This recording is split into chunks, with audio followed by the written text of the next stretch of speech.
Because that in the judicial reforms there are basically two topics which we are considering. First is the process of appointment of the judges.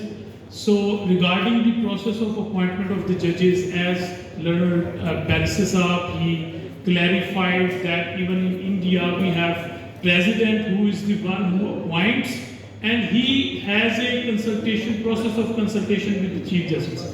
And when it comes to the appointment of judges in the states, he has another person to be consulted, that is the governor. So standing here in the governor house, I would expect that when it will come to the appointment of the judges of High Court, the governor should be the part of it.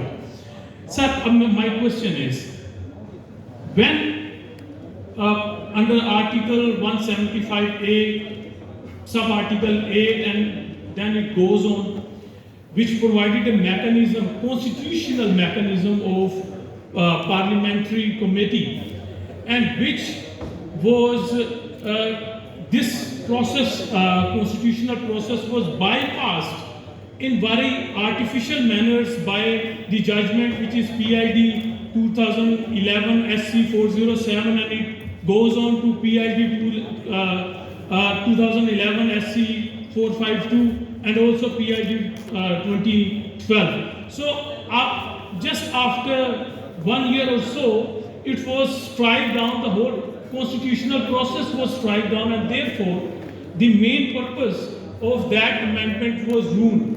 Now what I expect is, whatever the constitutional framework would be amended or made, formulated, I believe that process should have amnesty against the judicial scrutiny. ये जो मैंने judgements court की जनाब जानती हैं, ये सारी committee की जो प्रोसीडिंग्स की, इसको जुडिशियल स्क्रूटनी के जरिए स्ट्राइक डाउन करके उस कमेटी को बेवकूफ़ किया गया। पहले जजमेंट्स ये आई कि जी अगर जुडिशियल कमीशन जो है वो अपॉइंटमेंट्स के दरमियान में जो मटेरियल कंसीडर कर लेगा उसको आप भी कंसीडर नहीं करेंगे। फिर बढ़ाते हुए राजा साहब ने हमें प्रैक्टिकल बताया कि आप कुछ कर ही नहीं सकते। तो first my request would be कि इनफेक्टिव नहीं होना चाहिए। और लास्ट मेरा एक छोटी सी ऑब्जर्वेशन है, since I am from the constituency of chairman साहब Adnan Khokhar is my name, NA 127, and my brother, he was his campaign coordinator during the election campaign. तो हमने एक बात की, conspiring hand. Sir, conspiring hand पे when Mr. Bhutto, when he finally signed the drafting of the constitution, he uttered very historical words that I am signing that warrant. And same is the example with Quaid-e-Azam, that in December 1947 when he went back to Governor House, तो कहा गया कि वो constitution बना रहे हैं। इन जून 48 वो जब स्टूडेंट से खिताब किया तो उन्होंने उन्होंने कहा जी 18 मंथ्स में। सर ये कॉन्स्पायरिंग हैंड पे बस एक सर 10 सेकंड कॉन्स्पायरिंग हैंड पे हम एक ही जानते हैं, कॉन्स्पायरिंग हैंड वही है जिसने भुट्टो साहब का डेथ वारंट साइन करवाया। आज भी बिलावल साहब ने ब्रेव मूव लिया, और जो लोग कॉन्स्पायरिंग हैंड कह रहे हैं पीपल्स पार्टी को, वो जान लें कि हम कॉन्स्पायरिंग हैंड नहीं है। हमने मूव लिया, अगर कॉन्स्पायरेसी हो रही है हमें रोकने की कॉन्स्पायरेसी हो रही है। Thank you so much.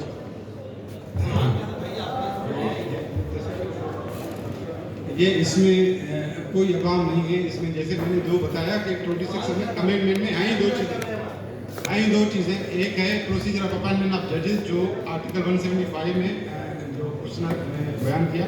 तो यह अब पार्लियामेंट्री कमेटी और जुडिशल कमीशन को मर्ज किया जा रहा है कि 2 सेनेटर्स और 2 नेशनल असेंबली के मेंबर्स वो मेंबर्स होंगे जुडिशल कमीशन पाकिस्तान में। उसमें 6 जजेस होंगे, अटॉर्नी जनरल पाकिस्तान होगा, लॉ मिनिस्टर होगा, और सुप्रीम कोर्ट का 20 ईयर्स का स्टैंडिंग का जो प्रपोजल है, ये जुडिशल कमीशन जो है वो बनेगी, जो मर्ज की जा रही है जो पार्लियामेंट्री कमेटी है उसमें, कि भाई हम बैठ जाएंगे, मेजॉरिटी आपकी है, आपको देखेंगे हम, और डिसीजन जो है वो मुल्क में मुताबिक होगा।